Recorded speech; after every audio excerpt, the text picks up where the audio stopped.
স্বামী ছেলেকে দিয়ে পঞ্চায়েত চালালে হবে না, এটা করতে দেব না, ঠিকঠাক কাজ না করলে পরের বছর টিকিট চাইলে ঘাড় ধরে তৃণমূল অফিস থেকে বার করে দেওয়া হবে।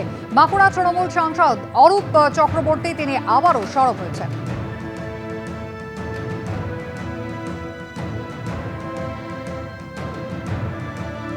আপনি আপনার স্বামীকে নিয়ে ছেলেকে নিয়ে ভাবছেন পঞ্চায়েতটা চালিয়ে নেব, এটা করতে দেব না।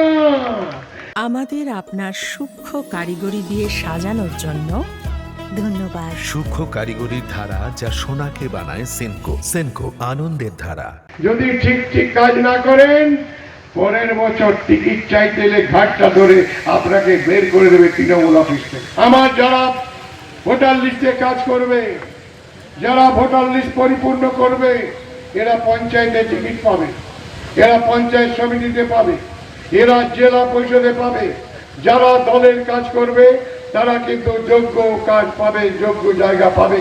এমন যেন না হয় যে দুটো লোকের জন্য গোটা গাঁয়ের লোকের ভোটটা পেলাম না। এমন কাজ এই এক বছর করবেন না যার জন্য মানুষ আমাদের থেকে মুখ ফিরিয়ে নেয়। জালি মাল বাদ দিন, তৃণমূলের খাবে, তৃণমূলের করবে, তৃণমূলের সুযোগ সুবিধা দেবে, আর তৃণমূল মিছিলে হাঁটবে না, তৃণমূলের ভূতে কাজ করবে না, বাদ দিয়ে দিন। পঞ্চায়েত রাজ থেকে শুরু করে তার যে লুটপাট চলছে, সেই লুটপাটের ভাগ বাটোয়ারা তারা ঠিকঠাক পাচ্ছে না।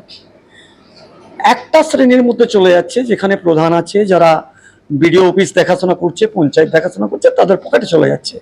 আর যারা চোখের সামনে দেখছে আর সেই দেখাতেই তারা অতিষ্ঠ হচ্ছে। 26 বুঝতে পারবেন যে তৃণমূলের অবস্থা কি হয়েছে।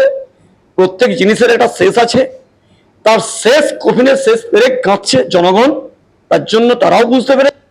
মালদা মুর্শিদাবাদ থেকে কলকাতায় ফিরতেই অসুস্থ রাজ্যপাল সিভি আনন্দ বোস, তাঁকে কমান্ড হাসপাতাল থেকে অ্যাপোলোয় স্থানান্তর করা হলো। কথা বলবো আমাদের প্রতিনিধি অনির্বাণ বিশ্বাসের সঙ্গে। অনির্বাণ, কেমন রয়েছেন রাজ্যপাল? দেখো, রাজ্যপালের অবস্থা কিছুটা স্থিতিশীল। তাকে কিন্তু কিছুক্ষণ আগেই কামান্ড হসপিটাল থেকে নিয়ে আসা হলো বাইপাসের ধারে এক বেসরকারি হাসপাতালে। তুমি জানো যে গতকাল কিন্তু রাজ্যপালকে বাইপাস সার্জারি হয়েছে তার কামান্ড হসপিটালে, এবং সেই সার্জারির ক্ষেত্রেও কিন্তু এই যে বেসরকারি হাসপাতাল বাইপাস সংলগ্ন, সেখান থেকে 4 জন চিকিৎসক যান এবং কামান্ড হসপিটালে তার বাইপাস সার্জারি হয়। তারপরেই কিন্তু সিদ্ধান্ত নেওয়া হয় যে একটু স্টেবল হলেই রাজ্যপালকে নিয়ে আসা হবে এই বাইপাস সংলগ্ন যে 5 স্টার যে হসপিটাল রয়েছে সেখানে, এবং সেই হসপিটালে কিন্তু কিছুক্ষণ আগেই তাকে নিয়ে আসা হয়েছে।